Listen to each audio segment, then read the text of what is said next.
Hi, how's it going? I was trying to find the best angle and get everything in.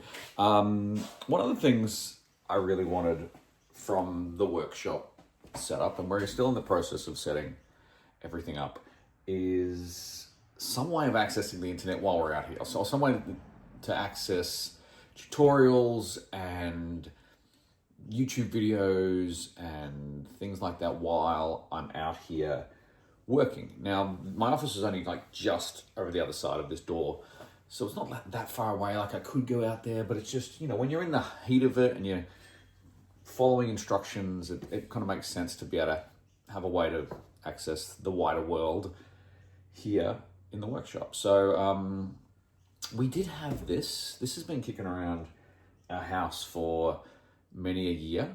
I think it's I'm going to say 2012? When did these things come out? I can't even remember when these come out.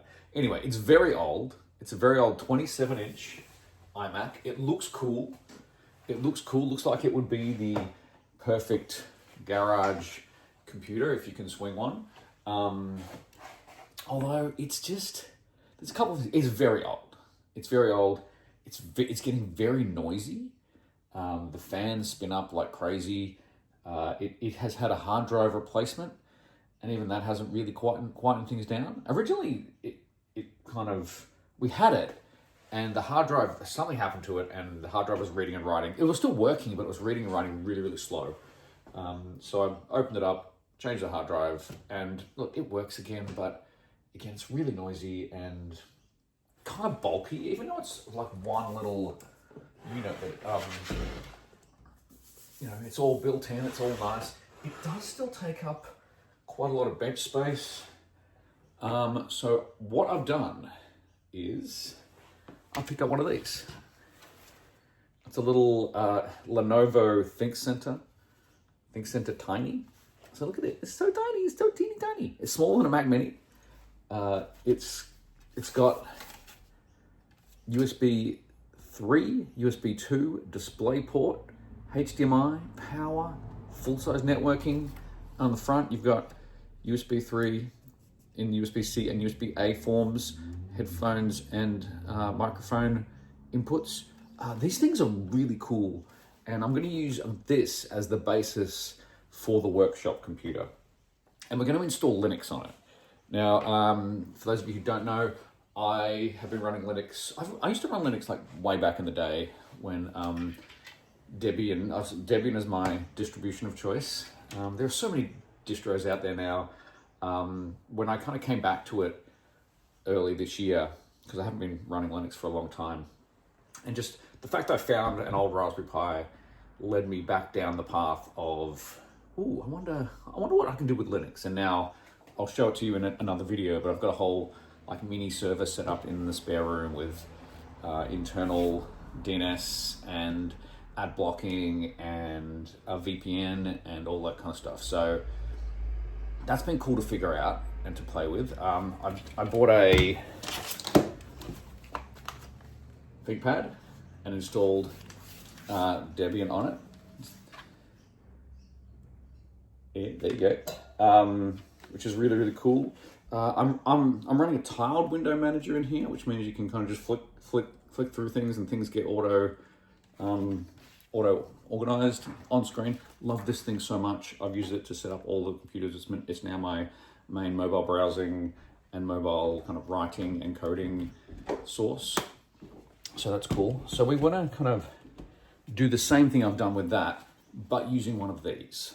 So we're going to get rid of this, move it on, probably repurpose it somewhere. It's been sitting around the house for so long, which I'm sure we'll find another use for it. Also, the thing about these things is they're very, very low power. Compared to this is super power hungry. And for something that might stay on for a while, like I might end up running a 3D printer and things, I'd prefer it to be a lot less power hungry. So we're going to get rid of that. I've got a monitor that I got free from work because we were moving offices and they were getting rid of a whole bunch of things. So I have this 24-inch Dell monitor. It's got a couple of HDMI ports. It's not, the best monitor, but it's the best monitor because it was free. So it's smaller than that, but I think that's what we need. I've got a monitor arm or a monitor pole with a little actuating, movable arm on it, so we can move it this way or that way depending on where we're doing work. And so we're just going to replace all that. So we're going to pull out this, replace the monitor, install this into its place, which I don't even know where that's going to be yet, and install Debian. And I've got an interesting way to install Debian. So let's see how we go. I don't know how to. Let's take a look into the Think Center first. Okay. All right. It's super tiny. Like you can see by the measurements here, it's like 180 by. It's like 180 square, pretty much 180 by 190. The whole thing can be opened with a single screw. So if we actually let me put this other light on so we can see. All right, that's better. That's way better. Okay, so let's open this up. Like I said, single screw. There. And this front bit will pop off. And they cram a lot into this little thing. You got your CPU cooler in here. On this side is actually super interesting for these micro form factor PCs. There's actually got a PCI slot here, and this one came with an installed USB 3 card in it. So you get this little micro riser card, which then allows you to slot these extra little boards in, and you can put 10 gigabit network cards in it. You can put extra hard drives in it. So it's actually quite expandable for such a small little unit. It's really cool the way that they've crammed these things in. And now these things are mainly deployed into large organizations because there's spaces at a premium. You would deploy these into large organizations and then deploy all the software and all of the functionality from central servers. And when companies either go out of business or when they upgrade, you find a lot of these on the secondhand market in computer resellers and e-waste dealers, which is where I got this one. And the other cool thing is, even with that same screw, you can pop this back off with instant access to the RAM and the NVMe slots. Now this one has a little teeny tiny 256 gig NVMe, which we'll just leave. I think 256 gig at the moment is fine for what I need it for. There is another one here that I can use to upgrade it to more storage space, but I think for now it's also got 16 gig of RAM, which I think is enough. I think this particular model, which is the I think it's the 330, the P330 Tiny, ThinkStation P330 Tiny. I think you can upgrade this one to 64 gig of RAM. I have another one as part of the main server setup, which you can only upgrade till 32 gig of RAM, I think. And that one's a 720Q or something. I don't really know. But anyway, well, I'll just go back in. This way, this way, this way. Oh, no, the other way. As you can tell, I know what I'm doing. So let's put this together. And there we go, so that goes in that. And then this goes like this. Perfect. And you screw this little hole in. It's like, the nerd in me is very excited about easy to open cases. So that is going to be the brains of the operation. And let's get to moving everything around. All right, welcome to the new angle. I had to tighten up my little arm that I filmed with. But it's going to go roughly in the same spot, I think. But let's figure it out how to do this. I haven't really thought this too much through, apart from getting rid of this.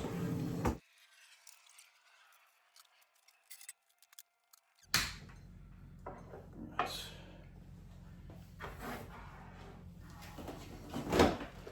So I bought this little monitor arm, cheap from Officeworks. It didn't need to be anything fancy. It didn't need to be a full hydraulic, move everywhere thing. Our needs are basic. So let's make the solution basic.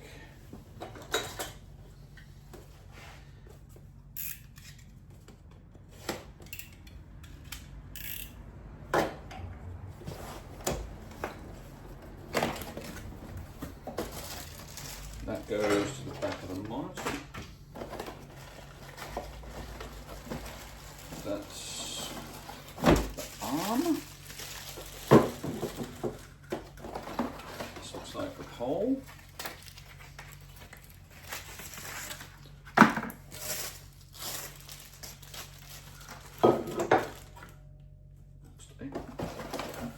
And more bits. All right, we will start with this, which is the VESA or VESA. I don't know how to say it. I've always said VESA mount, which screws onto the back of the monitor, which then clips it to the rest of the system. So we need to take the arm off the monitor, screw that in, and then that's our first step. I'm going to move you again. All right, monitor. Now, for anyone who's ever put together a monitor or bought a monitor, these things come off very, very easily.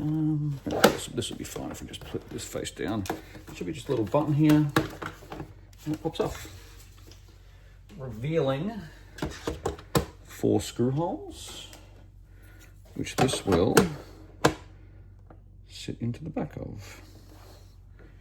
I love an international standard. Where is it? Oh, did it come with screws? Actually, it came with screws. Okay, this is the clamp, which will attach to the desk.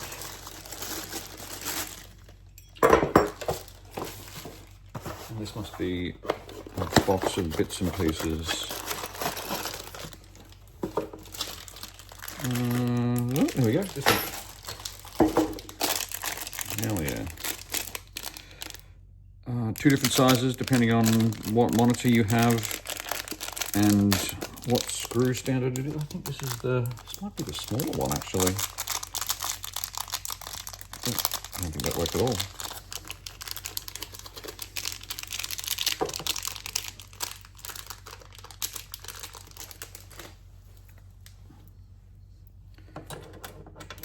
Oh yeah, that works.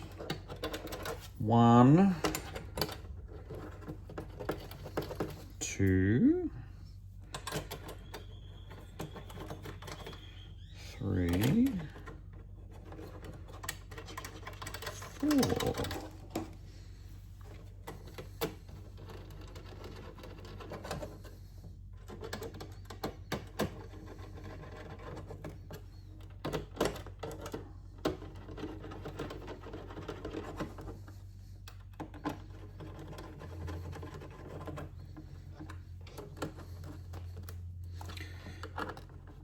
Now for jobs like these, smaller screwdriver jobs, I just prefer using hand tools and not a power tool. I do have, I think you've seen, my cordless drill, which let me tell you a story about this cordless drill. For the last year, this thing has had, the chuck has been so tight. It has been, like, I haven't been able to undo it by hand. I've had to, grip really hard and then use the power of the drill to, force it open and closed. And I thought it was just, the chuck was getting really old and I was going to need to replace the chuck or get it serviced or something. But last night when I was just trying to get some stuff done, I'm like, look, I'm just going to try and, squirt some WD-40 in, which is just like a machinist lubricant.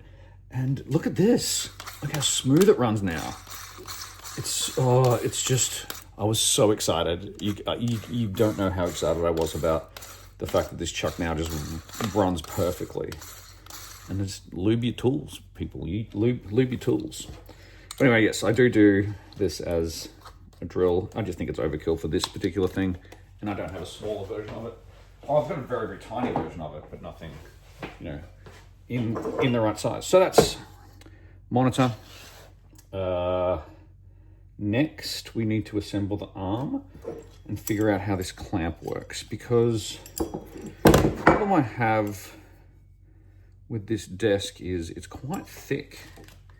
So getting it to a point where one of these, oh, this is gonna not work. What if we did the other one around? Oh, okay, so what we're gonna have to do, I don't know how to actually do this. Ooh. Is undo this and then flip this thing around, because what it looks like the way this works is that screws into there. But my desk, and so that means that the highest or the deepest that this thing can be is that plus that, so like that. But I think what I have to do is undo this whole contraption, flip it over this way so it's massive. So then this bolt has to be backwards in there, which I don't quite know how to do, but I'm sure you can do it, right? We'll see. There's a screw in there. There's a screw in there. Let's just, oh, hang on, this might be easier than what I thought it was. Undo this screw. Oh, wait, don't lose that. Look at this. Oh, it is easy. Good job, KG? Whoever designed this, good job. To make it easy for me to flip things around. Okay, that goes in there. That goes there. There. Screw in.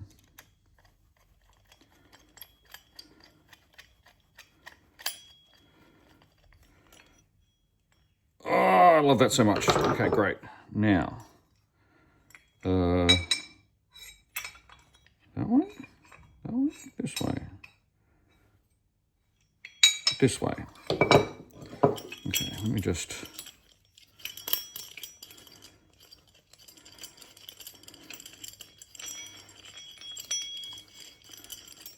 Whee! Oh, that goes in there. We'll need to screw that. Yeah.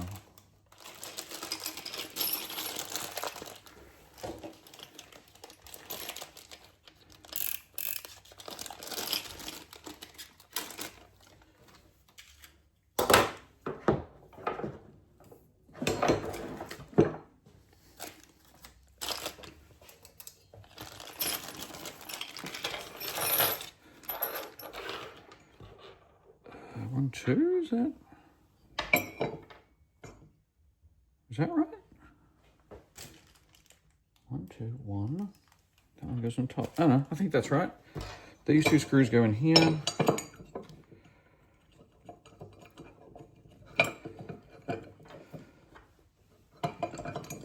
Like that. Oh, they're done in with an Allen key. Can we see? I'm not sure you can even see in there. It's pretty dark. Even I'm having trouble seeing in there. That goes in there like that.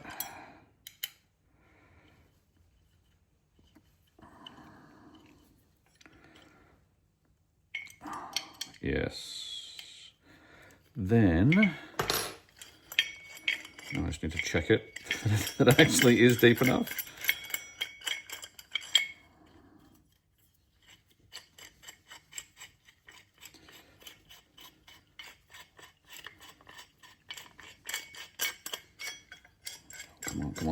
Come on. Oh, that works great. That's perfect. Okay, fantastic. So we're going to put that kind of in the middle, I reckon, and then that means I can move the monitor around. But next, we need to screw this into there, maybe. So that's going to screw in it there. Then that would go through. No. Wait, hang on a second. How does this go together? that the screw? That's not the screw. That's too big. Oh, wait, hang on. Is that it there? Ah, we found it. That's the, I was like, this screw is very small, and this screw is the chonky boy. Your screw and the screw that they tell you not to worry about.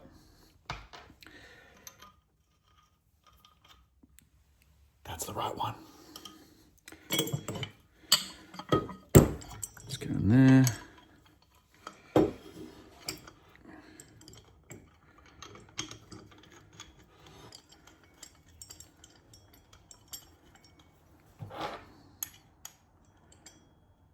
Is that? Oh, to this one.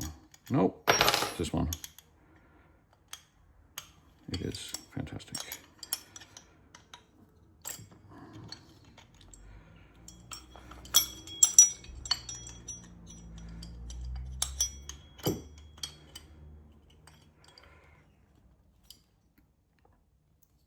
Okay. Oh, I would have thought that would have sat flusher than that on there. Is there any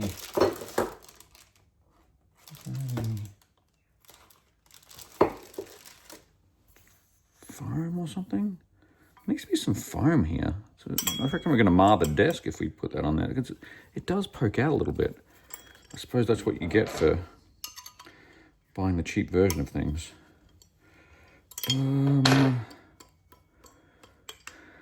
Give me 1 second.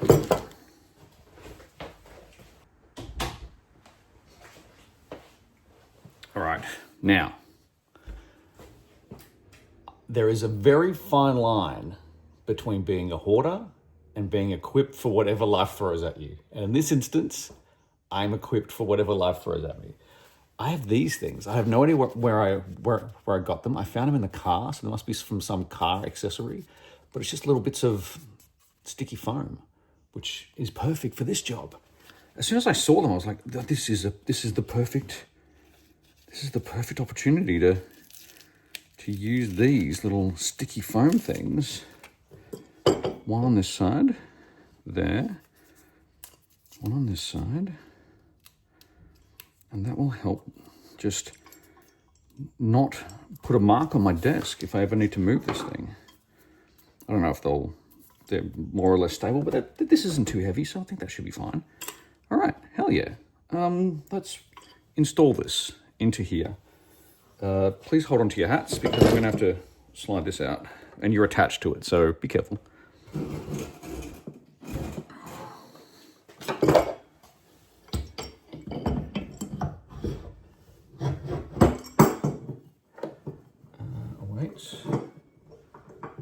Wait, how do I?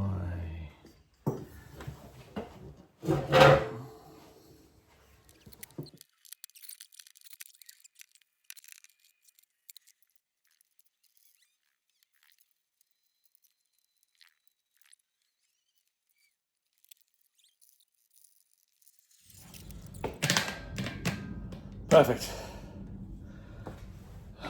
That didn't take longer than 2 minutes at all. Definitely didn't take 15.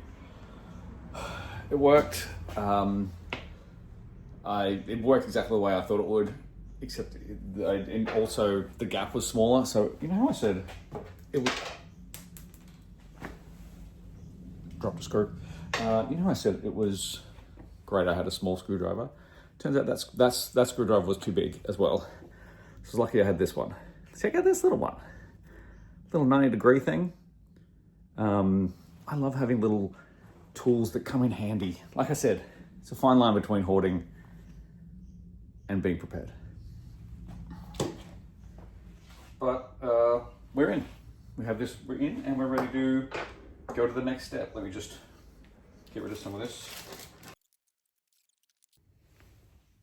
Hi. Okay, next bit is this arm. Goes, I mean, I guess like that, right? That way, I think. Oh yeah, that moves around, that goes, I guess that way. Over the top like that. And then this thing moves around with the monitor, I suppose. Let's tighten this. I don't think there's too much more to do with this arm, to be honest. The hard part is hopefully done.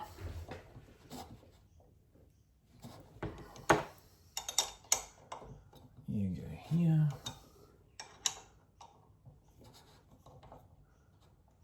I want it quite high, just to clear the bench a bit.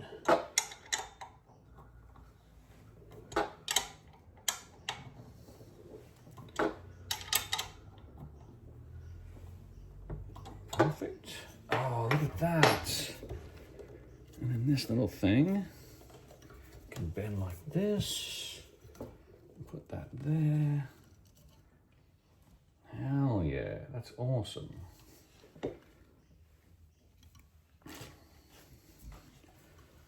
Oh. That's awesome, he says. Ow. Yeah, let's do that. Okay. So now this monitor, as you can see, hello, monitor, has a little lip there, which lines up with the lip here. So this slips over the top easily, hopefully.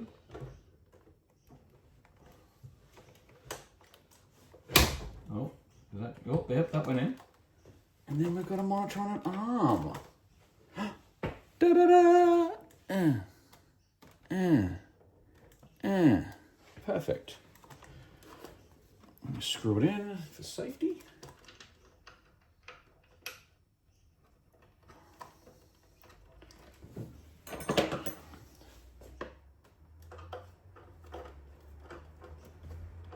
It's not moving. I need a big screwdriver than that.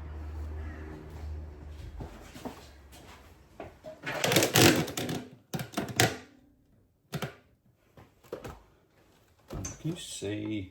There you go. I'm just trying to screw in the back here. This little screw up the top.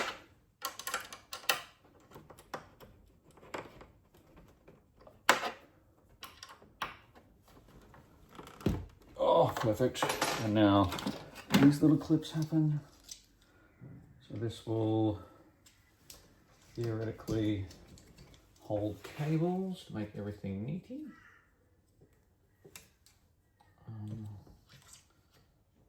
Like this. And this one attaches to the back. Like that. And we have a monitor on an arm. Fantastic.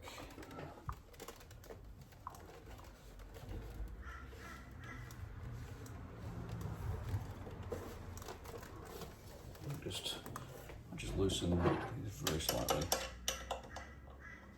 Very slightly. Okay, one more.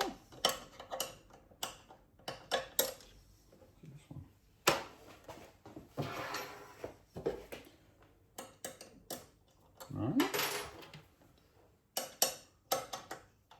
No. No. Oh.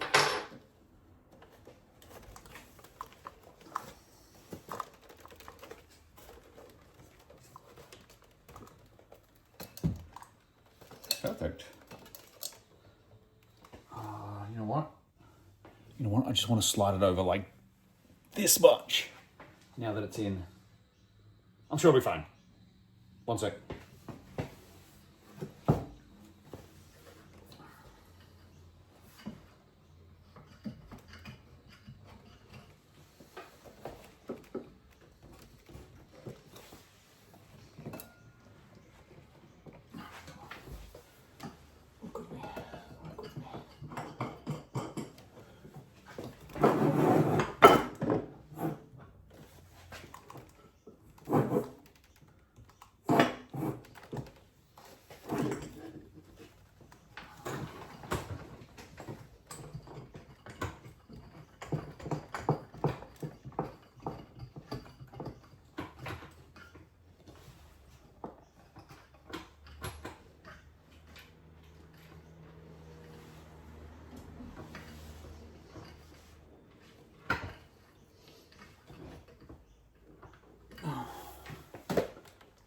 Oh, Perfect. Look at that. Got this little monitor. It can move over this way, it can rotate that way, it can rotate that way.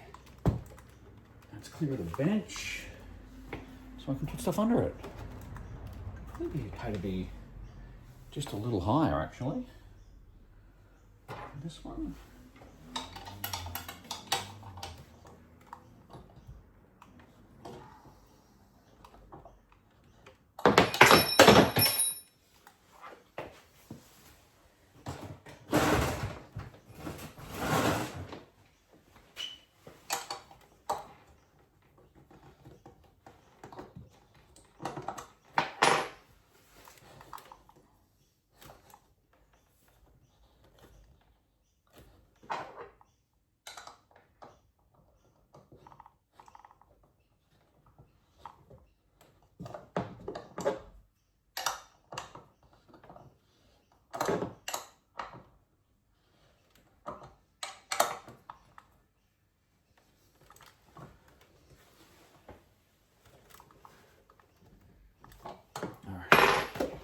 Even better.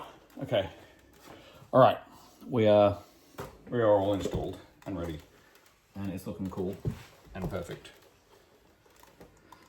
Great. I'm really happy with that actually.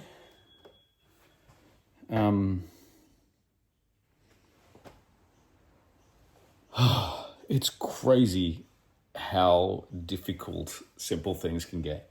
This should have been just screwing a monitor to the back, screwing it to the arm, to the desk, and it's fought me the whole way, which is kind of the fun part as well. It's a fun part of discovering, but also I'm exhausted already, and all I've done is a monitor.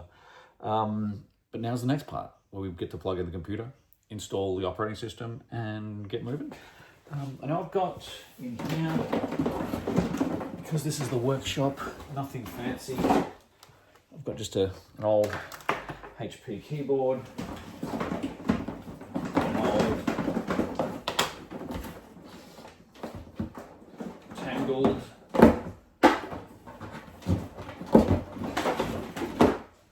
Logitech mouse. Everything so far I've gotten free from my office move, which is fantastic. Always try and get a couple of little freebies that might come in handy. Like I said, again, I'm going to put this on a t-shirt. There's a fine line between hoarding and being prepared. So we've got these two. They will go into the computer. We've got HDMI lead, which will run up the back here. Let you come over here.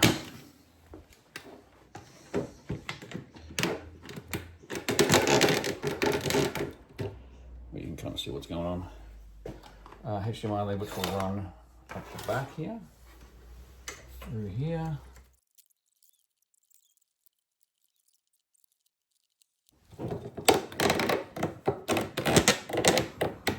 Everything's set up.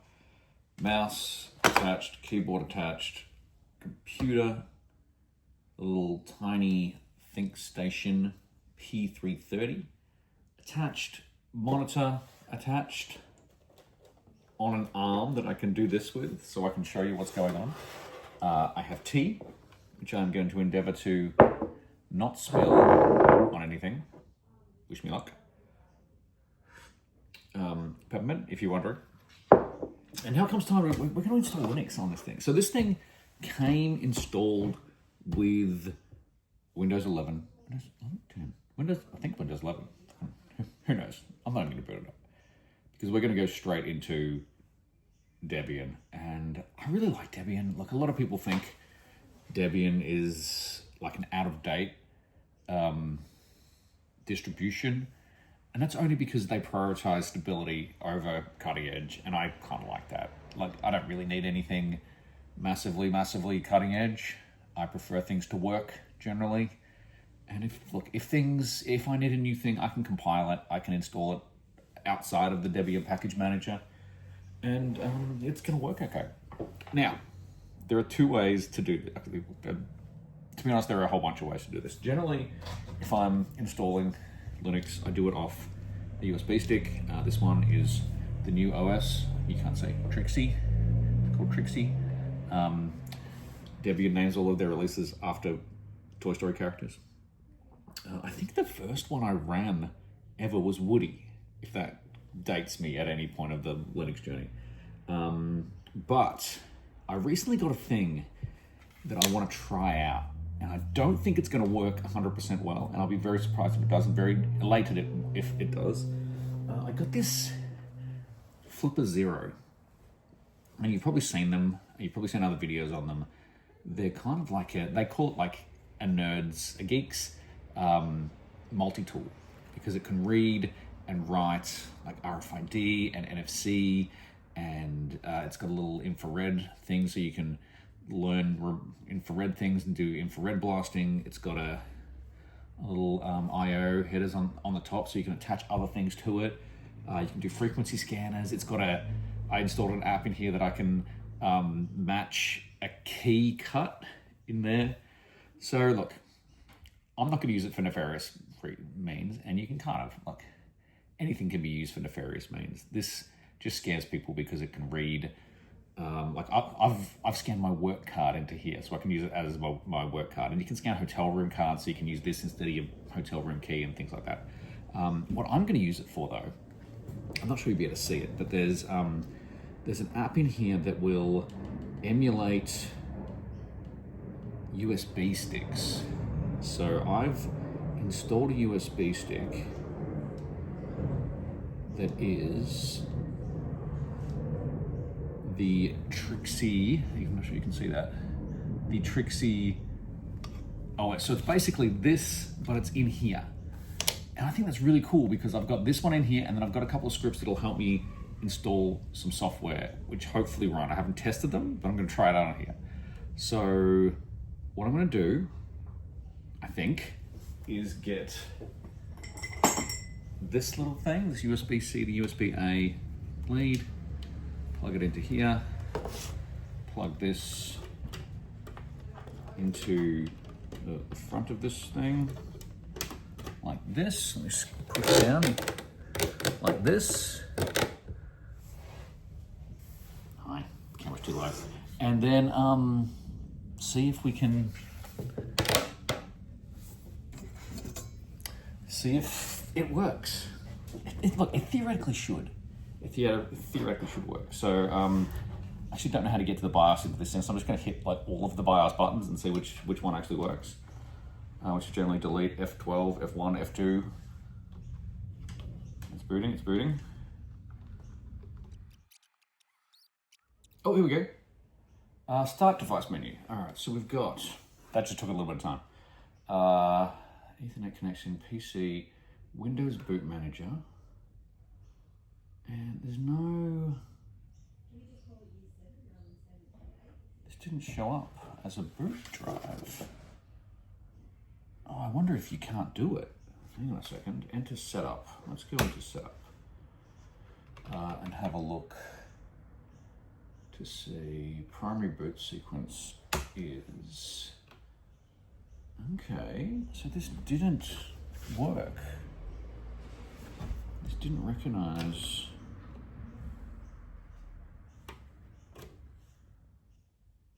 Why can't I boot off it?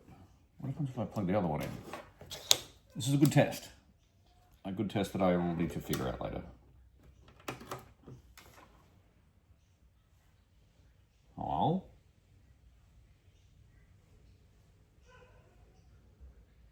Hang on.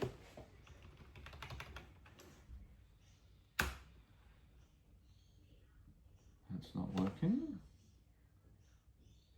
Let's go save and exit.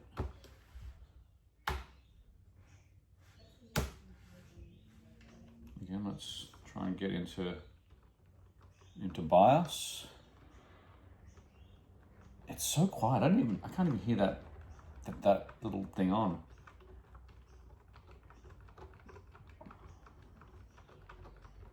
Okay, well, it's working now. I'll tell you what. I'll do some more research on this thing and see if I can get it to work, and I'll do a whole video on the Flipper Zero once I have. I've only had it for a couple of days, so So far, it's been really fun. It's not the right thing for this right now. I will figure it out. I do want to get it to work because I think it'll be fascinating to be able to just use it to install OSs. All right, let me now I'm not using that. I can adjust you. We can just hang out. That's also probably going to be a lot faster. My tea's not even going to be cool enough to drink yet. So we're going to boot off USB hard drive. Oh, okay, fair enough.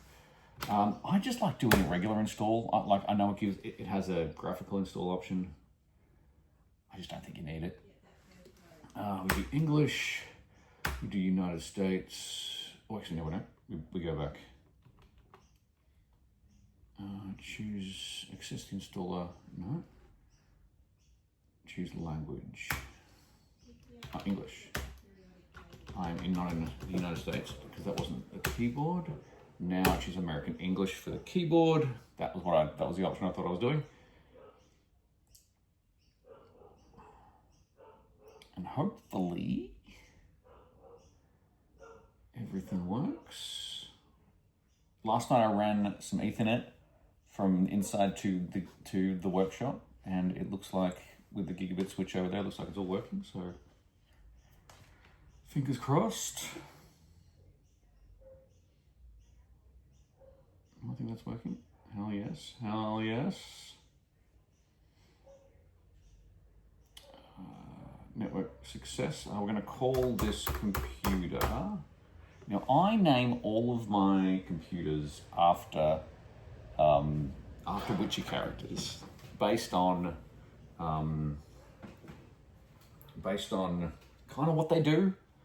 I did name the Mac Yorvith after the elves. After one of the elves was a little bit of an outcast, because it's in the workshop. It's not in the main part of the house. So I might do the same thing, because we're going to decommission the Mac. We'll probably do the same thing basically this replaces the Mac. So I'll call this Yorvith as well, but I just want to make sure the spelling is correct. I did spell it right. I did spell it correctly. There was never any doubt.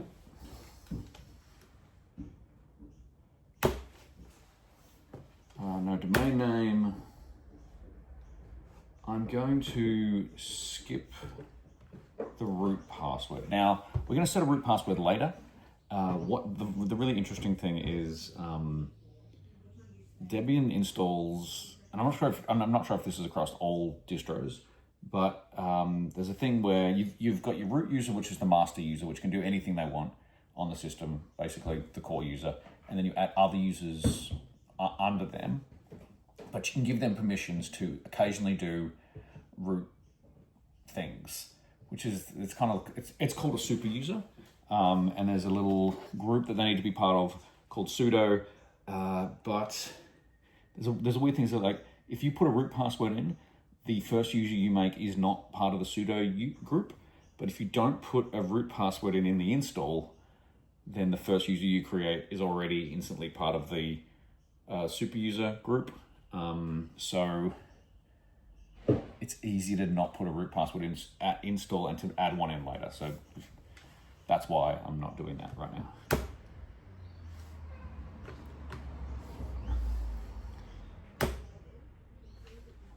Put me in. Oops.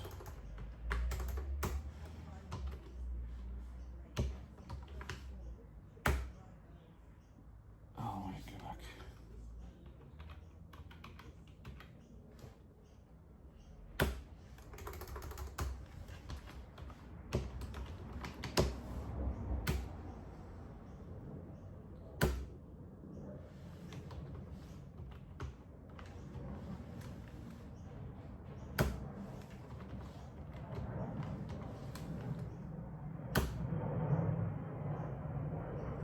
All right, we are in here.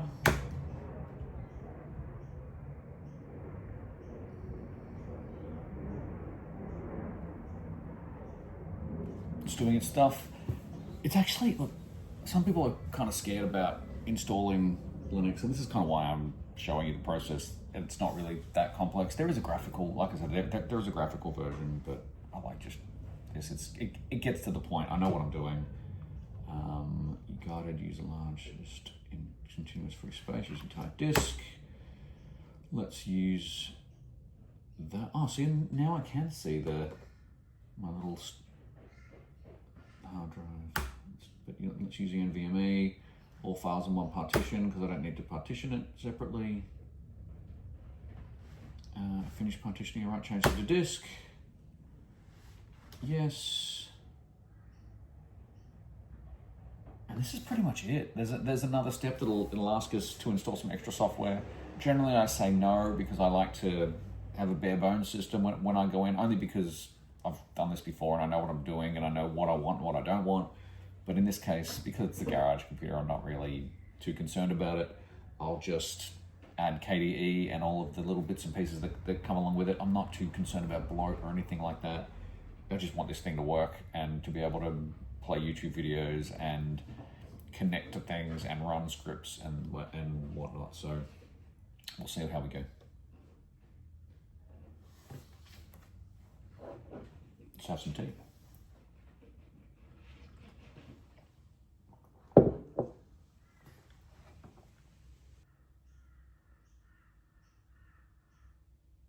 All right, and now this is the only other choice you have to make. It's just whether you want to add stuff to the core system. And like I said, generally I don't, and I add stuff manually, but in this case, I'm just gonna make it easy for myself. I'm gonna install the Debian desktop environment, and I'm gonna install KDE Plasma. I might take away standard system utilities. Let's see.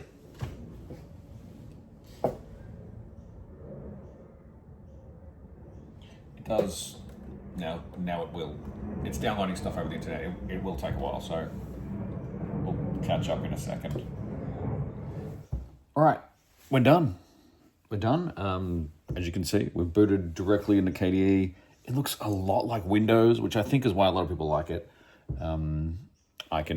I actually kind of come to Linux for something else, so I kind of enjoy when it doesn't. Sorry, I'm so close to the camera.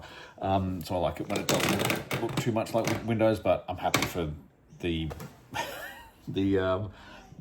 workshop computer to be easy to use. What I am going to do now, though, is I have plugged the Flipper Zero back into the computer, back into the hardware. And because I've got an install script which installs the programs that I like to have on the computer. So we're going to try and see if this works because I haven't tested this out and this could be a giant failure. We're going to go into the console or the terminal or the console.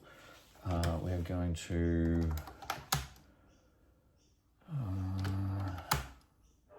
where are we? CD media. Me. Okay, all right, okay. Hear me out. We're here. All right, so now I've got a script in here. We're gonna run it, and hopefully it's gonna run right. What it does is basically the script. It does an update and upgrade, and then it will install a base lot of software or programs. Then it will say, hey, do you want to install the expanded lot of software, which is a whole bunch of different other stuff that I don't need on every single one of my computers. And so then I'll wait 10 seconds and then hopefully install those and then finish. So we'll see if my scripting is good enough to do that. All right, I think I fixed it. For some reason, I don't know why, I couldn't change I couldn't make a shell script executable while it was sitting on the disk, even though it was executable when I loaded it up on my laptop. I have no idea what's going on. I fixed it. We are about to run the script. Let's see what happens. Let's do it. Let's clear this. Let's get rid of my research about why it wasn't working. And let's run this thing and see if it works. Hopefully. Do you want to go here? Come with me to this. Ready?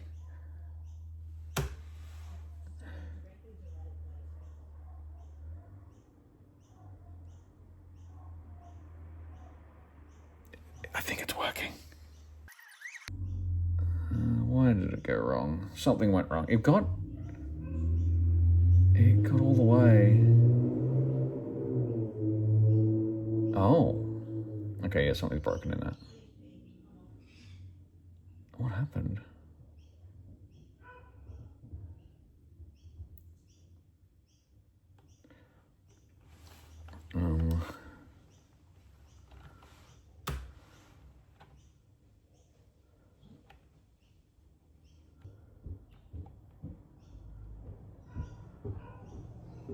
Oh. I know what happened. I didn't put an EOF in there.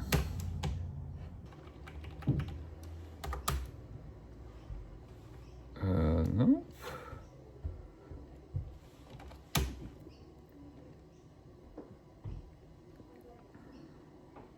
All right, it's happening. Okay, so it's done the first bit. It's waiting 10 seconds to install the next part. And then hopefully, it's working again. Okay, so we're setting up Python. We've done Perl. We're doing Samba. We're doing all of our like compilers, GCC, and things like that.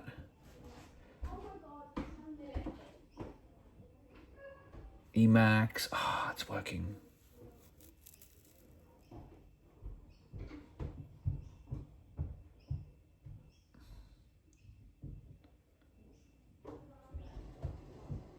Hell yeah.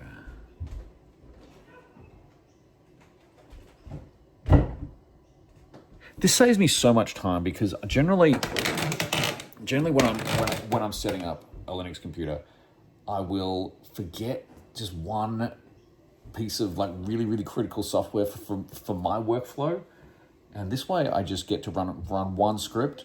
It installs all the things I want, and nothing that, you know, it's not like Windows is going, here is all the things you'll never need. I only like installing the things that I want because I just kind of cuts down on size.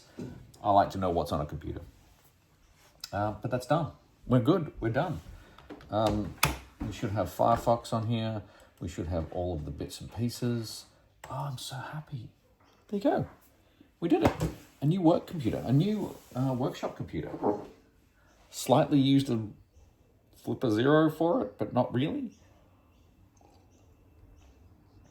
I got to drink tea. Got to get a little bit sweaty under the desk. But the workshop is slowly taking shape. Check it out. Check it out. I'm going to attach you from this. And look at this. It's so much easier to work now. If I'm working here, I can move this like that. I can extend this out and have it over this way. If I'm working here, I can rotate it over this way. If we're working over this side, I can have it this way. It's really cool. I love it so much, and it makes the desk a lot clearer. I can push that to the back when I'm not needing it, and there's plenty of workbench space. I'm very happy. That's another DoSE workshop. We're slowly getting there. I don't think there will always be things that I want to add to the workshop, but we're slowly getting it to a place that I think all of the major things might be done. I'm sure there's other things, but you know, catch you soon for the next one. Go make something. Have fun. Bye. Oh, I made a thing in the first couple of videos of when I'm done, I go and we're out, but I keep forgetting it. So